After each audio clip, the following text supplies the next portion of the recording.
अस्सलाम वालेकुम। हमने स्टार्ट किया था प्रोस्टेट कार्सिनोमा और उसके बाद हमने देखा था कि उसकी रिस्क फैक्टर्स क्या होते हैं एंड वी डिस्कस्ड अबाउट कि उसका स्प्रेड जो है वो किस तरह से होता है।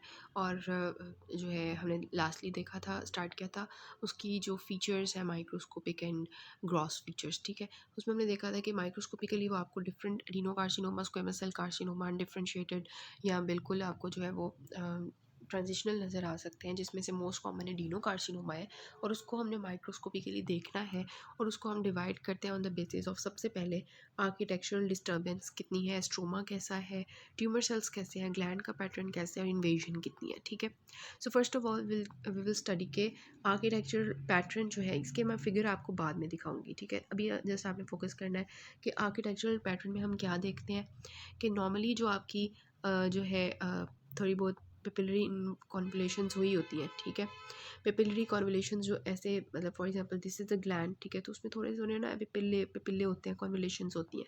अब इसमें क्या होता है कि वो जो कॉन्वुलेशंस होते हैं, वो जो पिपिलरी प्रोजेक्शंस होती हैं, वो लॉस हो जाती हैं। ठीक है, इसके अलावा जो है इसमें अगर हम बात करें तो ग्लैंड्स जो होते हैं, क्योंकि कैंसर है ना, तो ऐसे ऐसे पड़े होते हैं, मतलब कोई इनके दरमियान में स्पेस नहीं होती। ठीक है, ऐसे ऐसे ग्लैंड्स पड़े होते हैं, तो इस वजह से ना इनको हम कहते हैं कि बैक टू बैक ग्लैंड्स हैं। ठीक है, कोई दरमियान में स्ट्रोमा बिल्कुल बहुत कम नज़र आ रहा होता है स्ट्रोमा। ठीक है, ऐसे बैक टू बैक अरेंज होते हैं, ये बिल्कुल हैप्पैज़ार्ड अरेंजमेंट होती है इनकी। ठीक है, ये इसका आर्किटेक्चरल पैटर्न हमें नज़र आ रहा होता है कि जो ग्लैंड्स उनमें पेपिलरी प्रोजेक्शंस नहीं है, बैक टू बैक ग्लैंड्स हैं और दरमियान में जो स्ट्रोमा है इंटरवेनिंग, वो ख़त्म हो चुका है। ठीक है, मतलब वो बिल्कुल ही भी नहीं है, इतना ज़्यादा वो बैक टू बैक ग्लैंड्स पड़े हुए हैं। नेक्स्ट जो हमने डिस्कस करना है दैट इज़ कि इसका जो स्ट्रोमा होता है, ठीक है, वो आपको कैसा नज़र आता है। तो मैंने अभी आपको बताया कि इसका जो स्ट्रोमा होता है वो आपको बहुत कम लिटिल नज़र आता है, या बिल्कुल भी नज़र नहीं आता, नो नो और लिटिल स्ट्रोमा। ठीक है, फिर थर्डली आता है कि ग्लैंड का पैटर्न कैसा है। ठीक है, ग्लैंड पैटर्न कैसा है कि जो ग्लैंड्स हैं उन्होंने कैसा पैटर्न शो किया हुआ है। तो इसके जो पैटर्न शो इन्होंने किया होता है ना, वो तीन तरह का होता है, या तो बिल्कुल वेल डिफरेंशिएटेड होते हैं, या फिर मॉडरेटली डिफरेंशिएटेड ग्लैंडुलर पैटर्न होता है, ये बिल्कुल जो है वो हम कह सकते हैं कि जो है पुअरली डिफरेंशिएटेड होता है। ठीक है, पुअरली डिफरेंशिएटेड होता है।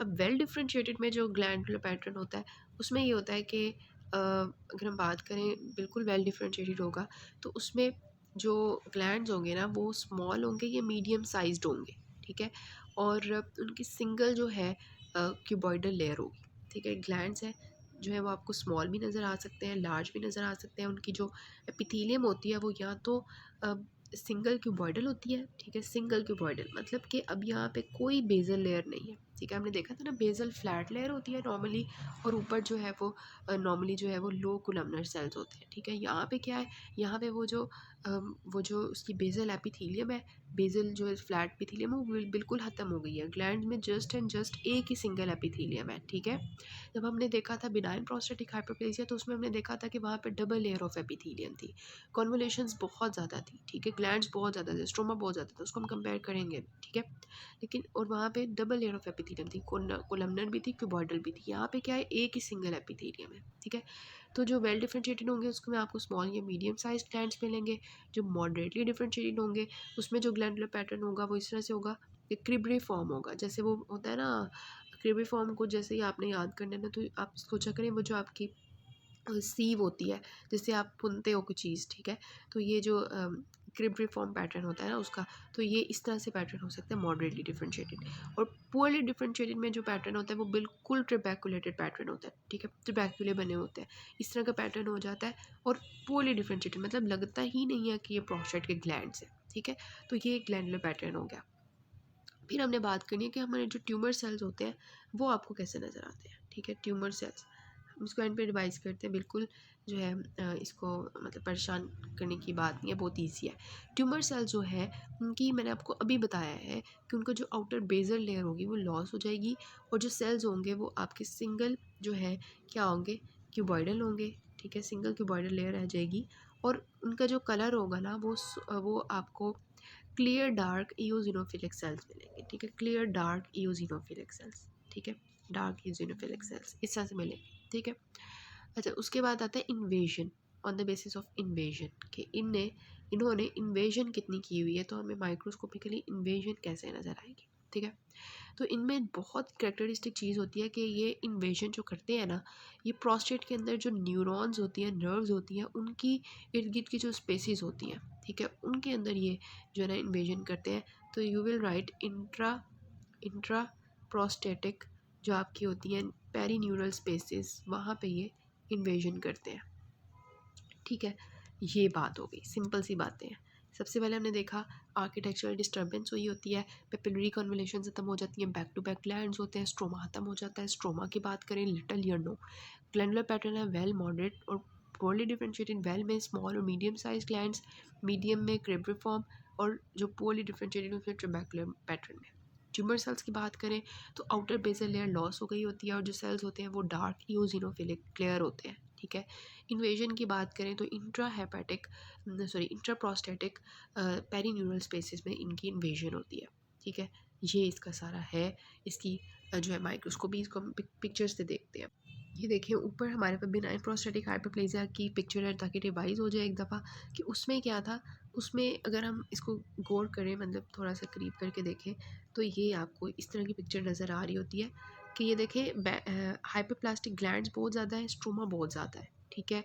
और जो हाइपरप्लास्टिक ग्लैंड्स है उनमें जो है डबल लेयर्ड एपिथेलियम है, ठीक है। और दरमियान में आपको कॉर्पोरा मलेशिया उनकी जो स्क्रीशंस होती है वो मिल रही होती है। अब यहाँ पे अगर आप देखें ना, इसी फिगर को अब नोट करने की कोशिश करें, तो इसमें क्या होगा, ये जो पिपिलरी प्रोजेक्शंस यहाँ पे आपको नज़र आ रही है प्रोस्टेट कैंसर में, ये ख़त्म हो जाएंगी, पिपिलरी प्रोजेक्शंस नहीं आपको नज़र आएंगी। ये जो आपको यहाँ पे डबल लेयर्ड एपिथेलियम मिलती है, ये डबल लेयर एपिथेलियम सिंगल रह जाएगी, बेसल लेयर ख़त्म हो जाएगी, ठीक है। यहाँ पे जो स्ट्रोमा होगा वो बिल्कुल ख़त्म हो जाएगा, ग्लैंड्स ऐसे हो जाएंगे बैक टू बैक, ठीक है। ये चेंजेस आ रही होंगी, ठीक है। अब आपको डिफ्रेंशिएट करने में ईजी होगा। ये इसमें सारी चेंजेस हैं, ये आपकी पिक्चर है इसकी कि ये देखें ग्लैंड्स सिंगल, इनकी लेयर आपको नज़र आ रही है ना, सिंगल लेयर है, कोई डबल लेयर नहीं नज़र आ रही। स्ट्रोमा आपको बिल्कुल कम नज़र आ रहा है, कहीं भी स्ट्रोमा आपको बिल्कुल, ये एक लाइन सी रह गई है जस्ट, ठीक है। और अगर हम बात करें कि जो है कन्वोल्यूशंस जो है, वो जो एक पेपिलरी फोल्डिंग्स होती हैं वो भी ख़त्म हो गई है, बैक टू बैक ग्लैंड्स पड़े हुए हैं, ठीक है। तो यही बात है इसकी। और ट्यूमर सेल्स जो होते हैं उनकी अगर हम बात करें कि इन्वेजन की, तो ये पेरीन्यूरल इन्वेजन करते हैं, ठीक है। This is actually showing you perineural invasion. ये न्यूरॉन्स है, ठीक है, नर्व्स है, और उनके इर्द गिर्द ये सारे जो है इन्होंने इन्वेजन की होती है, पेरीन्यूरल इन्वेजन, ठीक है। तो ये इसकी सारी जो है करेक्टरिस्टिक्स होती हैं in the form of figure. ये देखिए इधर हमने स्टेन करके चेक किया कि प्रोस्टेट कैंसर है या क्या है, ठीक है। अगर तो बिनाइन ग्लैंड्स होते हैं ना, तो उनके जो बेसल सेल्स होते हैं वो इस तरह से ब्राउन कलर का स्टेन दे रहे होते हैं, पता चल रहा होता है कि ये ग्लैंड्स अभी जो है ना बिनाइन है, ठीक है, मेलिग्नेंट नहीं हुए। लेकिन अगर हम वो स्टेन देते हैं तो वो जो कैंसर होता है उसके बेसल सेल्स हमें कोई स्टेन नहीं लेते, ठीक है। और बिल्कुल ऐसे मतलब वो होते ही नहीं है, तो उन्होंने स्टेन कहाँ से लेना है। तो इस तरह से प्रोस्टेट कैंसर जो है उसे पता चलता है कि बेसल लेयर होती है जो ग्लैंड्स की, वो ख़त्म हो जाती है, ठीक है। अब हम बात करते हैं ग्लीजन, जो हमारे पास सिस्टम होता है of the grading of the prostate cancer, ठीक है। उसमें ना हमारे पास ये 5 ग्रुप्स होते हैं। इनको सबसे पहले हमें देखना होता है कि ग्रेड 1 होता है, ग्रेड 2, ग्रेड 3, ग्रेड 4, ग्रेड 5, ठीक है। जो ग्रेड 1 होता है ये मोस्टली वेल डिफरेंशिएटेड होता है। मैंने आपको बताया ना, ट्यूमर की जो ग्लैंड्स की पैटर्न होता है उनके बेसिस पे हम वेल, मॉडरेट और पोorly डिफरेंशिएटेड कहते हैं। तो ग्रेड 1 मोस्ट वेल डिफरेंशिएटेड होता है, और ग्रेड 5 जो होता है वो वाला कैंसर होता है जो मोस्ट पोorly डिफरेंशिएटेड होता है। वेल डिफरेंशिएट मीन्स कि आपको उसमें स्मॉल ग्लैंड्स मिलते हैं या जो है मीडियम साइज ग्लैंड्स मिलते हैं, और जो होते हैं मॉडरेटली उसमें हमने देखा था कि आपको क्रिब्रिफॉर्म ग्लैंड्स मिलते हैं। और पोorly डिफरेंशिएटेड में आपको मैंने बताया था कि उसमें आपको बिल्कुल जो है वो चेंज उसका अपीयरेंस मिलती है, और वो हो गए होते हैं ट्रबैकुलर पैटर्न शो है वो शो कर रहे होते हैं, ठीक है। तो ग्रेड 1 और ग्रेड 2 जो होते हैं ये थोड़े से ना मतलब वेल होते ही हैं, ठीक है। लेकिन उसमें भी मोस्ट वेल डिफरेंशिएटेड ग्रेड 1 का है। ग्रेड 3 जो है ये मॉडरेटली डिफरेंशिएटेड में आते हैं, उन्होंने आपको येलो से शो किया हुआ है, और रेड आपके रेड जोन में जा रहे हैं, मीन्स मोस्ट पोorly डिफरेंशिएटेड में एरिया में जा रहे हैं, ठीक है। अब आपने क्या करना होता है कि आपने देखना होता है, for example this is your जो है मतलब आपकी स्लाइड है जिसमें आपको कैंसर नज़र आ रहा है। सो आपने जब भी इसको देखा ना, तो आपको ऐसा नज़र आया, सॉरी, ये for example this was your slide, और आपने जब इसको देखा तो आपको फॉर एग्ज़ाम्पल इतने एरिया में, ठीक है, यहाँ से लेके यहाँ तक सारे एरिया में आपको जो है ना ग्रुप 1 का जो है ना ग्रेड 1 का कैंसर नज़र आया, ठीक है। और इतना छोटा सा एरिया था, जिसमें आपको जो है ये वाला एरिया जस्ट था जिसमें आपको ग्रेड 5 का जो है ना नज़र आया। तो आपने देखना होता है कि आपका डोमिनेंट पैटर्न क्या है। यहाँ पे आपको डोमिनेंट पैटर्न जो है वो 1 लग रहा है, ठीक है। तो आपने क्या करना है कि डोमिनेंट जो होगा, ठीक है, उसके अंदर ऐड करना है अपने रिसेसिव वाले को, ठीक है। फॉर एग्जांपल अब यहाँ पे वन वन इज़ डोमिनेंट, ठीक है, तो डोमिनेंट प्लस रिसेसिव, ठीक है। रिसेसिव कौन सा होगा, उसको आप देगा 5, ठीक है। ये रिसेसिव होगा, कम वाला होगा। तो ओवरऑल जो ये हो जाएगा ग्रेड, वो 6 ग्रेड हो जाएगा। तो आपने जो है 1 से लेकर 10 तक ग्रेडिंग करनी होती है। जितना 10 की तरफ ज़्यादा होगा ग्रेड, उतना कैंसर जो है वो ज़्यादा ख़तरनाक वाला होगा, ठीक है। ये देखें इस तरह से ना। अब ये ग्रेड्स होते हैं group 1, group 2, group 3, group 4, group 5, ठीक है। जिसमें आपने जो है वो अगर फॉर एग्ज़ाम्पल इसमें आपका ना ये ग्रेड्स होते हैं दरअसल, ठीक है। ये ग्रेड्स होते हैं 3+3, ठीक है। जो कैंसर होगा वो 1 ग्रेड में आएगा। 3+4 जो होगा वो 2 में आएगा, 2 ग्रेड हम उसको देंगे, ठीक है। 4+3, 4+4, ठीक है। यहाँ पे देखें 3+3 है, यहाँ पे 4+4 है, यहाँ पे 3+4 है, यहाँ पे 4+3 है, ठीक है। ऑपोजिट हो गया। और बिल्कुल एंड पे जो है 9 और 10 इसका आता है, ठीक है। तो ये ज़रूरी नहीं है कि 3+3 6 होगा तो वो हमारा जो है मतलब यहाँ पे देखिए 3+4 7 है, ठीक है। लेकिन 4+3 जो है वो 7 है, लेकिन हमने उसको 2 और 3 में क्यों डिवाइड किया, वो इस वजह से कि 3 जो है पहले हम जो है डोमिनेंट पार्ट लिखते हैं फिर रिसेसिव लिखते हैं, ठीक है। तो ये देखें डोमिनेंट प्लस रिसेसिव होता है ना, तो इसमें वो बता रहे हैं 3 इज़ द डोमिनेंट, यहाँ पे 4 डोमिनेंट है। तो ऑब्वियसली 3 वाला जो डोमिनेंट होगा उसमें ग्रेड 2 होगा और ग्रेड 3, ठीक है। तो इस तरह से ये आपने वैल्यूज़ याद रखनी है। अच्छा अब होता है कि this is again showing you के वेल डिफरेंशिएटेड से हम जो है पोली डिफरेंशिएटेड की तरफ जा रहे हैं। नंबर 1 है, 2 है, 3, 4 एंड 5, ठीक है। 1 में आपको इस तरह के पैटर्न नज़र आएगा, स्मॉल यूनिफॉर्म। ये आपको याद करने की ज़रूरत नहीं है, बस यहाँ पे ये बताने की कोशिश की गई है कि जैसे जैसे हम अब आगे जाते जा रहे हैं तो वो पोली डिफरेंशिएटेड की तरफ जाता जा रहा है। अगर आपने इसको माइक्रोस्कोपी लिखना हो तो आप लिख सकते हो कि 1 में आपको स्मॉल यूनिफॉर्म ग्लैंड्स मिलेंगे, 2 में आपको स्ट्रोमा ज़्यादा मिलेगा, 3 में आपको इनफिल्ट्रेटिव मार्जिन्स मिलेंगी, 4 में आपको इरेगुलर मासेस मिलेंगे और 5th में आपको जो है वो ग्लैंड ग्लैंड जो है वो फॉर्मेशन ओकेजनल ही मिलेगी, ठीक है। तो इस तरह से आपने ग्रेडिंग करनी होती है, फिर आपका ये फाइनल जो है ना इस तरह का जो मैंने आपको पहले बताया वो आता होता है, ठीक है। इसमें ये बहुत अच्छा इसका मुझे मिला था। ग्रेड 1 में आपको जो है ये 3+3 6 मैंने आपको बताया था, ठीक है। 3+3 इसमें मैंने आपको बताया था 3+4, this was 4+3, this was 4+4 and this was 9 और 10, ठीक है। तो ये आपको ओवरऑल जो है वो 6 से स्टार्ट होता है, ठीक है। 6 से स्टार्ट होता है और आगे 7 8 9 एंड 10, ठीक है। तो इस तरह से ये बनता होता है। अच्छा जो ग्लीजन 6 और होता है उसमें सिर्फ individual discrete well deformed glands होते हैं। 7 वाले में जो है वो वेल वेल डिफॉर्म्ड ग्लैंड ज़्यादा होते हैं, पोअरली फॉर्म्ड कम होते हैं, क्रिब्रिफॉर्म वाले, ठीक है। 4 और ये जो 7 वाला होता है ग्रेड 3 वाला, इसमें पोअरली फॉर्म ग्लैंड ज़्यादा होते हैं, ठीक है। या क्रिब्रिफॉर्म ग्लैंड्स कह सकते हैं, वो ज़्यादा होते हैं और वेल फॉर्म ग्लैंड्स कम हो जाते हैं। और 8 वाले में क्या होता है कि सिर्फ पोअरली डिफरेंशिएटेड ग्लैंड्स ही होते हैं, ठीक है। 4+4 है ना, तो 4 में तो देखें वो आपको 4 वाला याद हो अगर, ये देखें ये वाला, ठीक है। 3+3 में आपको ये वाला मिलेगा, ठीक है। 3+4 में आपको ऐसे मिलेगा, ठीक है। 4+ में ये आपका ज़्यादा होगा डोमिनेंट, ठीक है, और ये आपका रिसेसिव होगा। और आपका जो फाइनल है क्या नाम है 4+4 उसमें यही होंगे सिर्फ, ठीक है। और जो है 4+4 में सिर्फ ये वाले होंगे, ठीक है। और बाकी 9 एंड 10 वाले जो होंगे वो आपके किसी को भी मिला के अगर 9 स्कोर बन रहा है या 10 स्कोर बन रहा है that will be the there, ठीक है। तो ये आपने इस तरह से ग्रेड्स याद कर लेने हैं इसके। फिर आपने ये करना होता है कि इसकी स्टेजिंग आप कैसे करते हो प्रोस्टेट कैंसर की। T1 होता है, T2 होता है और T3 होता है, ठीक है। तीनों में हमारे पास ABC होते हैं, ठीक है।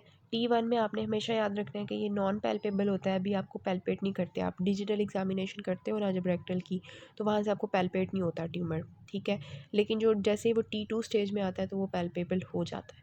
T1 में जब वो नॉन पैल्पेबल होता है तो उसमें भी हम ABC में डिवाइड करते होते हैं कि A में जो है वो लेस दैन 5% इन्वॉल्व करता है, ठीक है। B में वो 5% से ज़्यादा इन्वॉल्व करता है और C में जो है वो एलिवेटेड प्रोस्टेटिक स्पेसिफिक एंटीजन आना शुरू हो जाती है, ठीक है। मतलब कि 10 से ज़्यादा होगी, ठीक है। 10 से ज़्यादा 10 नैनोग्राम्स जो है उससे ज़्यादा होगा, 10 नैनोग्राम्स पर मिलीलीटर, ठीक है। से ज़्यादा होगा, या 4 to 10 भी हो सकता है। वैसे 4 to 10 में ना सस्पिशन होता है राइस का, लेकिन 10 के अबव अगर हो तो पक्का श्योर हो जाता है कि कैंसर है, ठीक है।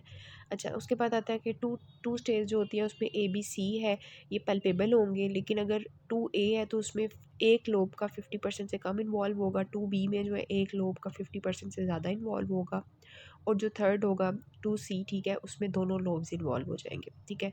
इट मीन्स के जो 2 वाला है उसमें हम लोब्स की इन्वॉल्वमेंट देख रहे होते हैं, ठीक है। उसके बाद जो T3 होता है ना, ये भी पल्पेबल ही होता है, लेकिन इसमें ये होता है कि कैप्सूल की इन्वॉल्वमेंट कितनी है, ठीक है। जो ABC थे उसमें हमने लोब्स की इन्वॉल्वमेंट देखी थी, आपने कैप्सूल की देखनी है कि अगर तो एक साइड के कैप्सूल इन्वॉल्व होगा तो 3A होगा, अगर बाईलेटरल कैप्सुलर इन्वॉल्वमेंट होगी तो वो भी होगा, और अगर वो सेमिनल वेसिकल तक चला गया कैप्सूल को रप्चर करके तो दैट विल बी 3C, और M1 जो होगा वो डिस्टेंट मेटास्टेसिस होगी। तो ये स्टेजिंग है प्रोस्टेट कैंसर की, and they will ask you और आपने उसका बताना होता है। इसकी आप जो है क्या करते हो, डायग्नोसिस कैसे करते हो कैंसर की, ऑब्वियसली प्रोस्टेट स्पेसिफिक एंटीजन के थ्रू करते हो, क्लिनिकल फीचर्स के थ्रू कर लेते हो, डिजिटल एग्जामिनेशन से आपको ये फॉर्म फील होता है, तो इन इन चीज़ों से जो है आप जो है इसकी एग्जामिनेशन करते हो और पता लगा लेते हो। अब आप ये एमसीक्यू सॉल्व कर सकते हो, अगर आप कर सकते हो इट मीन्स कि आपको अच्छा समझ आया, याद भी हो गया। तो ये प्रोस्टेटिक कैंसर कार्सिनोमा की उन्होंने पैथोजेनेसिस पूछी हुई है कि किस तरह से ये होता है, उसमें आपने सारे रिस्क फैक्टर्स को जो है ना एक्सप्लेन करना होता है along with the genetic association, ठीक है। फिर आपने बताना होता है कि ग्रेड आप कैसे करते हो, ये आपको इतने अच्छे मैंने फिगर्स भी दिखाएंगे, आप उसमें से कोई भी अच्छी सी फिगर जो है उसको ड्रॉ करके वहाँ पे आ सकते हो, ठीक है। उसके बाद ये 69 ईयर ओल्ड मैन है, उसको लोअर बैक है, ये आपको BPH में बैक नहीं मिलती क्योंकि यहाँ पे कैंसर जो है वो पीछे स्प्रेड किया होता है, दिस इज़ वेरी इंपॉर्टेंट, ठीक है। आप ऐसे लोअर बैक देखोगे तो आपने ये कंफ्यूज नहीं होना कि ये क्या हो गया, बैक कहाँ से आ गई, ठीक है। सो ये हो सकता है। हेजिटेंसी अर्जेंसी होती है यूरिनेशन में, और फीवर और चिल्स उसकी कोई हिस्ट्री नहीं है, मीन्स कोई इन्फेक्शन नहीं है। डिजिटल रेक्टल एग्जामिनेशन में आपको फर्म इरेगुलर नोड्यूल मिला, ठीक है, फर्म मिला, और PSA लेवल जो है वो 30 गया हुआ है, देखें, ठीक है। नॉर्मल 10 होता है, मतलब नॉर्मल 10 हम कंसिडर करते हैं कि 10 से थोड़ा सा ज़्यादा होगा तो फिर, अदरवाइज़ 0 to जो 4 होता है ना उसकी वैल्यू वो मतलब नॉर्मल होती है। डायग्नोसिस आपने बताना है, ग्रॉस एंड माइक्रोस्कोपी बतानी है, और साइट्स बतानी है जहाँ पे ये ट्यूमर जा सकता है, और मैंने आपको बताया था कि डायरेक्ट एक्सटेंशन से कहाँ ये जाता है, और मेटास्टेसिस जो होती है लिम्फ के थ्रू वो कहाँ जाता है, ठीक है। ये भी बता सकते हो आपके ये पेल्विस में, लंबर स्पाइन में, लंग्स, किडनीज, ब्रेस्ट में जाता है, ब्रेन में जाता है, ठीक हो गया। उसके बाद जो है उन्होंने पूछा हुआ है कि ग्रेड कैसे करोगे, ये हो गया। 70 ईयर ओल्ड मेल है और उसको यूरिनरी हेजिटेंसी है, यहाँ पे आपको कुछ समझ नहीं आ रही क्या चीज़ है। इंक्रीजिंग बैक एक है, यहाँ से आपको साथ ही जो है ना थोड़ा सा समझ आना शुरू हो गया। डिजिटल एग्जामिनेशन में आपको हार्ड इरेगुलर, हार्ड, ठीक है, हार्ड जब भी आएगा ना तो ये कैंसर की तरफ लेके जाएगा। थोरेसिक लंबर वर्टिब्रा में भी हमारे पास प्रॉब्लम क्रिएट हुई हुई है, अल्कलाइन फॉस्फेटेज छोड़ो इसको, ने बस ये देखना है PSA लेवल देखें 72 गया हुआ है, ठीक है। और जो है फिर हम जो है वो डायग्नोसिस क्या होगी, माइक्रोस्कोपिक पिक्चर आपने क्या बतानी है, ठीक है, और हिस्टोलॉजिकल ग्रेडिंग आपने बतानी है इसकी, ठीक है, वही ग्रीजन ग्रेडिंग। डिसीज़ेज़ जो है वो इन्वॉल्व करनी होती है प्रोस्टेट को, उसमें आपने बता देना है प्रोस्टेटाइटिस हो सकता है, या बिनाइन प्रोस्टेटिक हाइपरप्लेसिया हो सकता है, या प्रोस्टेटिक कैंसर हो सकता है। मॉर्फोलॉजी, ग्रेडिंग एंड स्टेजिंग बतानी है आपने कार्सिनोमा की, ठीक है। तो मॉर्फोलॉजी आप बता सकते हो, ग्रेडिंग लीजन बतानी है, और स्टेजिंग जो मैंने आपको टेबल बताया ना वो T1 वगैरह वाला वो है। This is all about the chapter, important points.